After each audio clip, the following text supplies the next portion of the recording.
Kecamatan Susoh, Kabupaten Aceh Barat Daya, Provinsi Aceh terus melakukan percepatan vaksinasi COVID-19 ke masyarakat.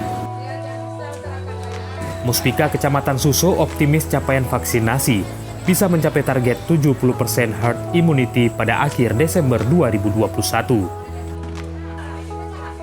Saat ini antusias masyarakat untuk melakukan vaksinasi terus meningkat. Dan Ramil Susoh, Kapten Fajar Setiawan mengatakan, selama ini TNI dan Polri bersama pihak kecamatan gencar melakukan vaksinasi ke masyarakat untuk mengejar target herd immunity pada akhir Desember.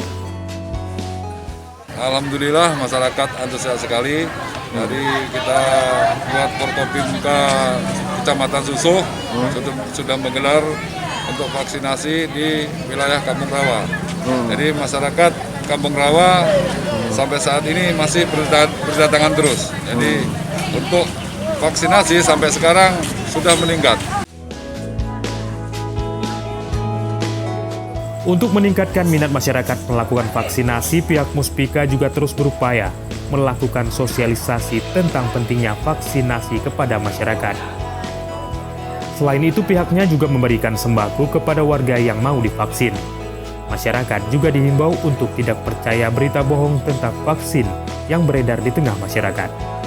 Dari Kabupaten Aceh Barat Daya, Tim Liputan Video melaporkan.